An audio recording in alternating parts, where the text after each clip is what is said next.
அதை கொஞ்சமும் எதிர்பார்க்காத விக்ரம் அந்த கண்டெய்னர்களை தடுக்க முடியாமல் ஏமாற்றத்துடன் நின்றான். அதே சமயத்தில் எதிரில் நின்ற கப்பலில் இருந்து நிறைய பேர் மறைந்திருந்து விக்ரமையும் அவனுடைய ஆட்களையும் சுட ஆரம்பித்தார்கள். உடனே இங்கிருந்து ஓடுங்க என்று கத்திய விக்ரம் வேகமாக 4 பேரையும் அழைத்துக் கொண்டு அந்த இடத்திலிருந்து தப்பித்து சென்றான். இவனுங்க சாதாரண ஆளுங்களா தெரியல, முதல்ல உங்களுக்கு என்னெல்லாம் தெரியுமோ எல்லாத்தையும் என்கிட்ட சொல்லுங்க என்று விக்ரம் அந்த கிருஷ்ணா குடும்ப நபர்களை பார்த்து கேட்டான். அதே சமயத்தில் துஷார் அவனுக்கு போன் செய்ய விக்ரம் போனை அட்டன் செய்து, என்ன விஷயம் துஷார் என்று கேட்டான். சார், இங்க ஒரு பொண்ணு வந்து உங்களை கேட்டு ரொம்ப பிரச்சனை பண்றாங்க. யாருன்னு கேட்டா உங்களோட வருங்கால பொண்டாட்டின்னு சொல்றாங்க. நீங்க எங்க இருக்கீங்க? உடனே கிளம்பி வாங்க ப்ளீஸ், என்னால உங்களை கண்ட்ரோல் பண்ண முடியல என்று சொன்னான் துஷார். அதை கேட்டதும், என்ன என்னோட வருங்கால பொண்டாட்டியா என்று விக்ரம் அதிர்ச்சியுடன் யோசிக்க ஆரம்பித்தான். துஷாருக்கு எந்த சூழ்நிலையை எப்படி கையாள்வது என்பது தெரியும். பொதுவாக இக்கட்டான சூழ்நிலை வரும்போது மட்டும்தான் அதை விக்ரமுக்கு தெரியப்படுத்துவான். இந்த நிலை ரொம்பவே வித்தியாசமாக இருந்தது. துஷார் ஒரு சாதாரண ஆள்தான். என் வருங்கால மனைவி என்று சொல்லிக் கொண்டு வந்த பெண்ணும் ஒரு சாதாரண பெண்ணாக இருந்தால் இவனே விசாரித்திருப்பான். ஆனால் இப்போது துஷார் பயப்படும் நிலையை பார்க்கும்போது அங்கே வேறு ஏதோ நடப்பது போல விக்ரம் யோசித்தான். இப்ப சுரபியை வேற லஞ்சுக்கு வர சொல்லியிருக்கேன், என்ன நடக்கும்னு தெரியலையே என்று சொன்ன விக்ரம், சரி நான் எங்க இருக்கேன்னு உனக்கு தெரியாதுன்னு சொல்லிடு என்று கட் செய்தான். அப்போது லூசிஃபர் அவனை பார்த்து, என்ன சார் ஏதாவது பிரச்சனையா என்று கேட்க, அதெல்லாம் ஒன்றும் இல்லை என்று சொன்ன விக்ரம் திரும்பி கிருஷ்ணா குடும்பத்தை சேர்ந்த ஆட்களை பார்த்து, இந்த பீஸ்ட் டீம் இல்லீகலா என்ன வேலை பண்ணிட்டு இருக்காங்க, அந்த கண்டெய்னர்ல என்ன இருக்கு என்று கேட்டான். உடனே அவர்கள் அந்த கண்டெய்னரில் 1,00,000 கோடி மதிப்பிலான போதைப் பொருட்கள் இருப்பதாகவும் கோவிந்திடம் கொடுத்திருந்த 100 கிலோ போதைப் பொருளை விக்ரமை வைத்து எடுக்க வைத்து அவனை போலீசிடம் மாட்ட வைத்து மும்பை போலீஸை திசை திருப்பிவிட்டு இந்த மொத்த சரக்கையும் கைமாற்றுவதுதான் அவர்களுடைய திட்டம் என்பதையும் சொன்னான். அதை கேட்டதும் விக்ரம் கொஞ்சம் அதிர்ச்சியுடன், ஓ இதுக்கு பின்னாடி இவ்வளோ விஷயங்கள் இருக்கா என்று யோசித்தவன், ஆனா இப்போ அந்த கண்டெய்னர்ஸ் எல்லாம் கடல்ல போட்டாங்களே என்று கேட்க, சார் அவங்க அவ்வளவு சுலபமா யோசிக்காம எதையுமே பண்ண மாட்டாங்க. கடல்ல போட்டதை நம்ம போனதுக்கு அப்புறமா கண்டிப்பா எடுத்துருவாங்க. ஒருவேளை நீங்க பெரிய போலீஸ் ஃபோர்ஸோட திரும்ப வருவீங்கன்னு கூட அவங்க இந்த வேலையை பார்த்திருக்கலாம் என்று சொன்னான் ஒருவன். விக்ரம் அதை பற்றி யோசித்துக் கொண்டே காரை ஓட்டிக்கொண்டு சென்றான். இன்னொரு புறம் ஆபீஸின் முதலாளியின் சேரில் ஒரு அழகான பெண் உட்கார்ந்திருந்தாள். கொஞ்சம் உயரமான நீல நிற சுடிதார் அணிந்திருந்தாள். அவள் பார்ப்பதற்கு மிகவும் அழகாகவும் மிகவும் மென்மையான முகபாவனைகளுடனும் இருப்பது போல தோன்றியது. பழைய காலத்து இளவரசியின் ஆளுமை அவளிடம் தெரிந்தது. அவள் பக்கத்தில் கருப்பு உடை அணிந்த 2 பாடிகார்ட்ஸும் நின்று கொண்டிருந்தார்கள். என்ன விக்ரம்க்கு கூப்பிட்டீங்களா, என்ன சொன்னாரு என்று அதிகார குரலில் அந்த பெண் துஷாரை பார்த்து கேட்டாள். துஷார் நெற்றியில் வழிந்த வியர்வையை துடைத்துவிட்டு, விக்ரம் சார் பிஸியா இருக்காருன்னு நினைக்கிறேன், அவர் என்னோட போனை எடுக்கல என்று சொன்னான்.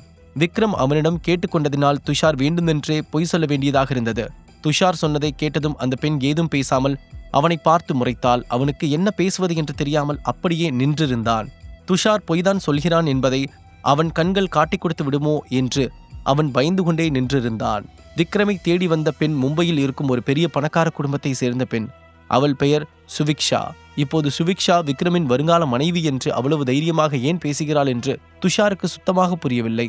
விக்ரமுக்கு கால் செய்து போனை எடுக்கவில்லை என்று சொன்னதும் சுவிக்ஷா துஷாரை கோபமாக பார்த்து, ஹே இடியட், உன்னால ஒரு வேலையை கூட ஒழுங்கா செய்ய முடியாதா? உன்ன மாதிரி எதுக்கும் யூஸ் ஆகாத ஆளெல்லாம் எதுக்காக விக்ரம் வேலைக்கு வச்சிருக்காரு என்று கோபமாக சொன்னாள். ஹலோ மிஸ் சுவிக்ஷா, என்னோட திறமையை பத்தியெல்லாம் உங்களுக்கு சொல்ல வேண்டிய அவசியம் இல்ல. விக்ரம் சார் எங்க இருக்காருன்னு எனக்கு எப்படி தெரியும்? அவர் தான் போனை எடுக்கலன்னு சொன்னேன்ல, அவர் வந்தா கண்டிப்பா நான் உங்களுக்கு தெரியப்படுத்துறேன். இப்ப நீங்க கிளம்பலாம் என்று துஷார் அவளை பார்த்து சொன்னான். ஓ அப்படியா, விக்ரம் இப்போ எங்க இருக்காருன்னு உனக்கு தெரியல, சரி ஓகே, இதுவரைக்கும் அவர் எங்க இருந்தாருன்னு சொல்ல முடியுமா என்று சுபிக்ஷா கேட்டாள். விக்ரம் சார் பிசினஸ் வேலையா ரொம்ப பிஸியா இருக்காருன்னு தெரியும். நானே அவரை பார்த்து ரொம்ப நாள் ஆச்சு. அவர் எங்க இருக்காருன்னு எனக்கு தெரியல, ஆனா மும்பைல இல்லைன்னு மட்டும் நல்லா தெரியும் என்று சொன்னான் துஷார். உன்னோட ஓனருக்காக நீ பொய் சொல்றத முதல்ல நிறுத்து. என்கிட்ட உன்னோட பாச்சாலாம் பலிக்காது. நீ சொல்றதெல்லாம் சரின்னு கேட்டுட்டு எல்லாத்தையும் நம்பிட்டு போறதுக்கு நான் ஒன்றும் சாதாரண பொண்ணு கிடையாது. உன்ன மாதிரி எத்தனை பேரை என் லைஃப்ல கிராஸ் பண்ணி வந்திருப்பேன். நீ விக்ரம் கிட்ட வேலை செய்யறவனாவே இரு, அவருக்கு விசுவாசமாவே இரு, தப்பு இல்ல. ஆனா என்கிட்ட பேசும்போது கவனமா பேசணும். விக்ரம் இப்போ மும்பைல இல்லைனா அப்புறம் இந்த தாஜ் ஹோட்டல், இந்த ஸ்டார் சிட்டி பிளான் எல்லாம் எப்படி ஸ்டார்ட் ஆச்சு? விக்ரம் இல்லாம இந்த வேலைகள் எல்லாம் ஆரம்பிக்க முடியாதுன்னு எனக்கு நல்லாவே தெரியும். நான் இங்க வந்து யாருன்னு சொன்னதுக்கு அப்புறமும் என்கிட்ட பொய் சொல்றதுக்கு உனக்கு எவ்வளவு தைரியம் இருக்கும் என்று சுபிக்ஷா துஷாரை பார்த்து கோபமாக கேட்டாள். அதையெல்லாம் கேட்டதும் துஷாரின் நெற்றி வியர்த்தது. இனியும் விக்ரம் சார் மும்பையில் இருக்கிறத மறைக்க முடியாது. அவர் இங்க தான் இருக்காருன்னு சொன்னா அவரோட இடம் எனக்கு தெரியுங்கிற மாதிரி அர்த்தம் ஆயிடும். இல்லைன்னு சொன்னா இங்க இவ்வளோ வேலை இருக்கும்போது நீ ஏன் அவரை பார்க்கவோ பேசவோ ட்ரை பண்ணலன்னு கேள்வி வரும். விக்ரம் சாரோட குடும்பமான ஆதித்யா குடும்பத்து மேல இந்த பொண்ணுக்கு நிறைய இன்ட்ரெஸ்ட் இருக்குன்னு நினைக்கிறேன். அவளோட பேச்சு ரொம்ப பவர்ஃபுல்லா இருக்கு என்று நினைத்தான் துஷார். ஆனால் அவள் விக்ரமுக்காக ஏற்கனவே நிறைய முறை இங்கே வந்திருக்கிறாள். எப்போது வந்தாலும் அவளுக்கு ஏமாற்றம் மட்டுமே மிஞ்சியது. விக்ரம் என்ன கேம் ஆடுறாருன்னு ஒண்ணுமே தெரியல. ஆதித்யா குடும்பத்துக்குன்னு பெரிய ஃபேமிலி பிசினஸ் இருக்கு. ஆனா இது வரைக்கும் அவங்களோட பிசினஸ் சர்க்கிள்ல அவரை பார்த்ததே இல்ல. அவரோட பிசினஸை கவனிச்சுக்கிற வேலையாள் தான் நீ. உனக்கு தெரியாதா அவர் எங்க இருப்பாரு, என்ன பண்ணுவாருன்னு? நிச்சயமா அவருக்கு இங்க யாரும் இல்ல. அது உண்மையிலே ஒரு மோசமான விஷயம். அவருக்காக இவ்வளவு பெரிய சாம்ராஜ்யம் வெயிட் பண்ணிட்டு இருந்தா அவர் தாஜ் ஹோட்டல்ல தங்கிட்டு இருக்காரு. ஆனா சிட்டிக்குள்ள வேற மாதிரி பேசிக்கிறாங்க. ஸ்டார்லைட் ப்ராஜெக்டையும் கொஞ்சம் கூட வெக்கமே இல்லாம அவர் பொண்டாட்டிக்காக பண்ணிட்டு இருக்காருன்னு சிட்டிக்குள்ள குழப்பத்தை ஏற்படுத்திட்டு இருக்காரு என்று மனதிற்குள் நினைத்தாள் சுபிக்ஷா. அவளும் விக்ரமும் பிரிந்து கிட்டத்தட்ட 10 வருடங்கள் ஆகின்றது. இந்த 10 வருடங்களில் இருவரும் ஒருமுறை கூட பார்த்து கொள்ளவில்லை. ஆனால் இருவரும் மிகவும் மதிக்கப்படும் தங்களது தாத்தாக்கள் முன்னிலையில் நிச்சயதார்த்தம் செய்து கொண்டார்கள். ஆனால் திடீரென்று விக்ரம் இப்படி ஒரு குழப்பத்தை ஏற்படுத்திவிட்டு செல்வான் என்று அவள் கொஞ்சமும் எதிர்பார்க்கவில்லை.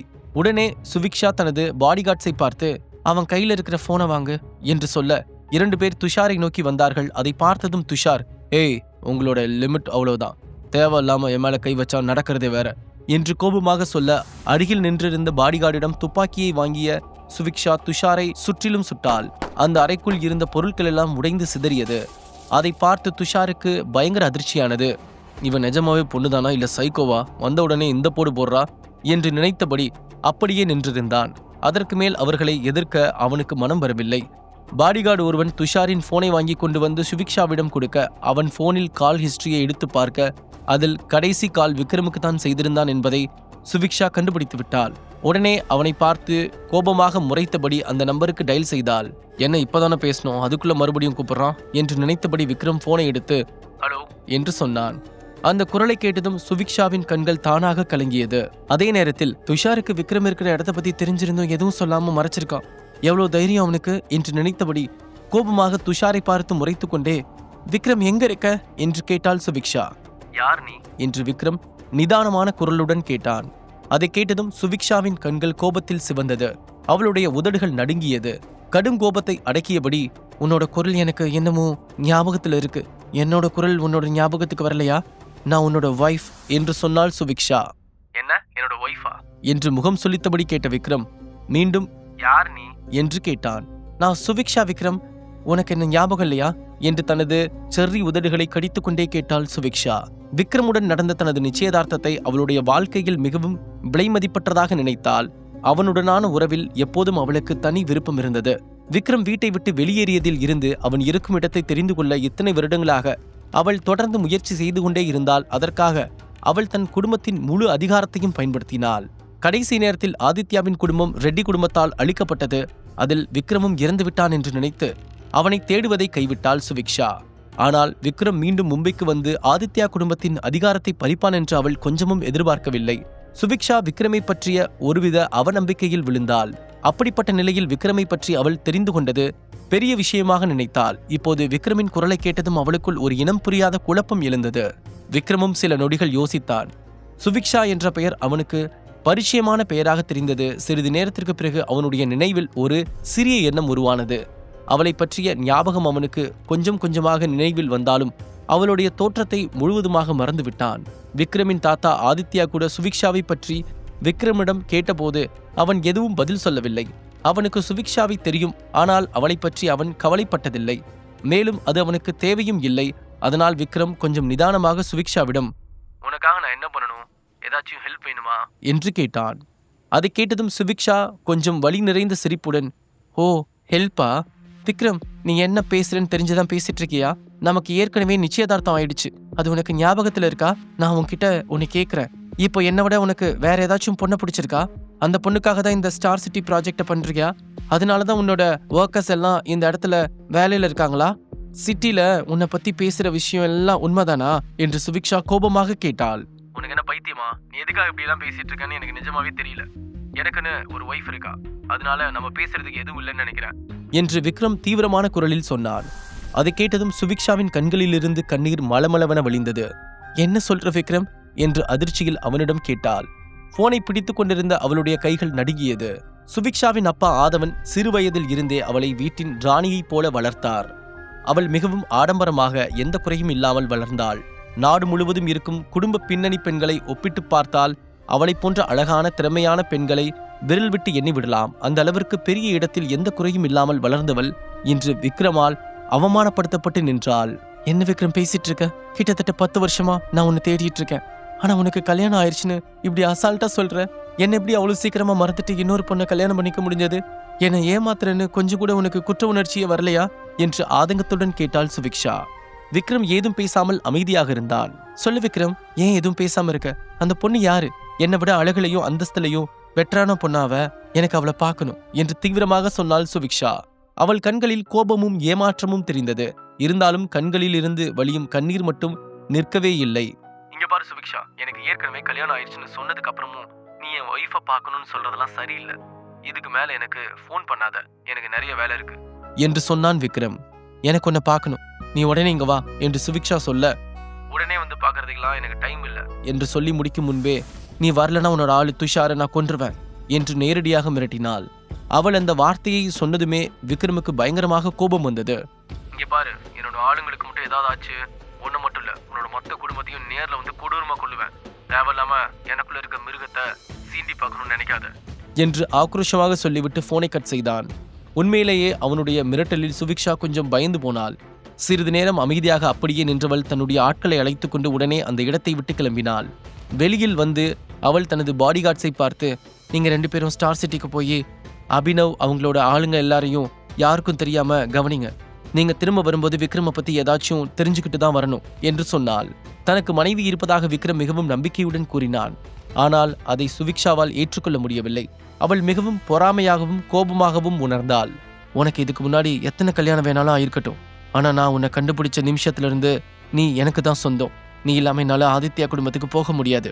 இதுக்கு நடுவுல யார் வந்தாலும் அவங்க எல்லாருக்கும் சாவுதான் என்று ஆக்ரோஷமாக தனக்குள் சொல்லிக் கொண்டாள். முழு கதையையும் கேட்டு மகிழ பாக்கெட் FM ஆப்பை டவுன்லோட் செய்யுங்கள். லிங்க் டிஸ்கிரிப்ஷனில் கொடுக்கப்பட்டுள்ளது.